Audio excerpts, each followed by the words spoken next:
GITD Shirley മാം. എനിക്ക് പറയാൻ വാക്കുകളില്ല, കാരണം ഞാൻ ഇതിൻ്റെ മുമ്പത്തെ ബാച്ചിൽ ഉണ്ടായിരുന്നതാണ്. മീൻസ് കാരണം ഞാൻ സ്റ്റോപ്പ് ചെയ്തതാണ്.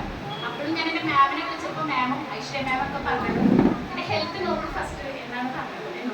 എന്നോട് പറഞ്ഞത് നെക്സ്റ്റ് ബാച്ചിൽ കയറാം, പേടിക്കണ്ട, ടെൻഷൻ ആവണ്ട എന്നൊക്കെ പറഞ്ഞിട്ട് വളരെയധികം എന്നെ സപ്പോർട്ട് ചെയ്തു.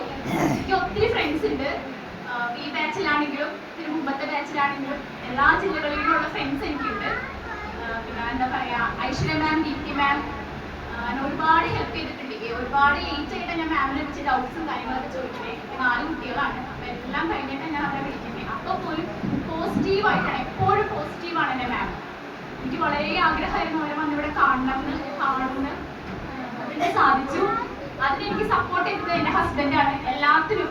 അപ്പം ഞാനിങ്ങനെ നിന്ന് സംസാരിക്കാൻ എന്താ പറയുക, ഞാൻ ഇങ്ങനെ നിൽക്കാൻ ഉണ്ടായൊരു കാരണം എൻ്റെ ഹസ്ബൻഡാണ് എല്ലാത്തിനും സപ്പോർട്ടീവ്. അപ്പം നമ്മൾ മാരേജ് കഴിഞ്ഞവരായത് കാരണം പാരൻസിൻ്റെ സപ്പോർട്ട് ഉണ്ടെങ്കിൽ പോലും നമ്മുടെ ഹസ്ബൻഡ് വില്ലിങ് അല്ലെങ്കിൽ നമുക്കൊന്നും സാധിക്കില്ല. എന്ത് തന്നെ പറഞ്ഞാലും സാധിച്ചു തരുന്ന എൻ്റെ ഹസ്ബൻഡാണ് എനിക്കുള്ളത്. അപ്പോൾ അതിൻ്റെ ഒപ്പം എൻ്റെ ടീച്ചേഴ്സും GITD എല്ലാവരും, എൻ്റെ ഫ്രണ്ട്സ്, എന്ത് ഡൗട്ട്സ് വേണമെങ്കിലും എൻ്റെ ഫ്രണ്ട്സിനെ വിളിച്ച് എനിക്ക് ചോദിക്കാം. അപ്പോൾ അവർ അതിനൊരു എന്താ പറയുക, എന്ത് തന്നെ പൊട്ടത്തരായിരിക്കും ചോദിക്കുന്നത്, എന്നാൽ പോലും അവരെൻ്റെ ഒപ്പം ഉണ്ട്, കുഴപ്പമില്ല എന്ന് പറയും ഫ്രണ്ട്സ് എല്ലാം. പിന്നെ എന്താ പറയുക, ഞാൻ ഐശ്വര്യ മാം പറയാൻ വാക്കുകളില്ല എൻ്റെ മാമിനെ കുറിച്ചിട്ട്. നമ്മളെന്തെങ്കിലും തെറ്റ് ചെയ്താലോ മാം എപ്പോഴും ചിരിക്കുള്ളൂ. എപ്പോഴും കണ്ടില്ലേ ചിരിച്ചുകൊണ്ടിരിക്കുന്നത്, എപ്പോഴും ചിരിക്കുള്ളൂ. വൈവ ടൈമിലും എല്ലാത്തിലും മാം എപ്പോഴും ഓൾവേസ് സ്മൈലാണ്. അതേപോലെ ഷേർലി മാം ആണെങ്കിലും എന്നോട് ഷേർലി മാം പറഞ്ഞൊരു വാക്കുകൾ എനിക്ക് ഇപ്പോഴും ഓർമ്മയുണ്ട്. ഞാൻ ക്ലാസ് എടുക്കുന്നത് കണ്ടിട്ട് എൻ്റെ മാം കരഞ്ഞു എന്ന് പറഞ്ഞ് എനിക്കൊരു വോയിസ് അയച്ചു. അത് ഞാൻ ഇടയ്ക്കിടയ്ക്ക് എടുത്ത് കേൾക്കും സത്യം പറഞ്ഞാൽ. പിന്നെ ഇപ്പം ഞാൻ മോണ്ടിസോറിയുടെ TTC ഞാൻ ചെയ്യുവാണ്, ഓൺലൈനിൽ തന്നെയാണ് ചെയ്യുന്നത്. സീഡിലാണ് ഞാൻ ചെയ്യുന്നത്, സീഡ് ഇന്റർനാഷണൽ കാസർഗോഡാണ് ചെയ്യുന്നത്. പക്ഷെ ടോട്ടലി ഡിഫറെൻ്റ് ആണെന്നാണ്. എന്ന് വെച്ചാൽ നമ്മുടെ GITDയും അതും വെച്ച് നോക്കുകയാണെങ്കിൽ ടോട്ടലി ഡിഫറെൻ്റ് ആണ്. ഇവിടെ കിട്ടുന്ന ഒരു ഫെസിലിറ്റി നമുക്ക് എവിടെ പോയാലും കിട്ടത്തില്ല. അതെനിക്ക് മനസ്സിലായ കാര്യമാണത്.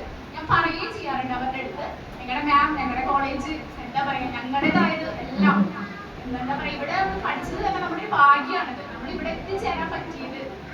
ഞാൻ ശരിക്കും ഇവിടെ നിൽക്കില്ലായിരുന്നു. എൻ്റെ മാമിൻ്റെ ഒറ്റൊരു നിർബന്ധം, ഷെഫീന ചേര്, കുഴപ്പമില്ല, ആ മൊമെന്റിൽ എൻ്റെ ഹസ്ബൻഡിനെ വിളിച്ച് ഓക്കെ പറഞ്ഞു അല്ലേ മാം. അത്രയും ഇതായിട്ടാണ് ഞാൻ ഇതിൽ ചേർന്നത്. പക്ഷെ എനിക്കിപ്പോൾ തോന്നുന്നു ചേർന്നത് ഭാഗ്യമായി. എൻ്റെ എന്താ പറയുക, എല്ലാവർക്കും നന്ദി പറയാം. പിന്നെ എൻ്റെ മക്കൾക്ക് ഭയങ്കര ഇഷ്ടമായിരുന്നു ഞാനൊരു ടീച്ചർ ആവാനായിട്ട്.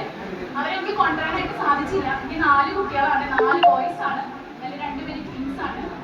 അപ്പം അവർക്ക് ഭയങ്കര ആഗ്രഹമായിരുന്നു അവർ ഉമ്മച്ചി ടീച്ചർ ആവണം, അവർ പഠിപ്പിക്കുന്ന സ്കൂളിൽ വന്ന് പഠിപ്പിക്കണം എന്നൊക്കെ ഭയങ്കര ആഗ്രഹമായിരുന്നു. പക്ഷെ എനിക്ക് അവരെ കൊണ്ടുവരാനായിട്ട് പറ്റിയില്ല. അവരെ ഞാൻ ശരിക്കും മിസ് ചെയ്യാണ്.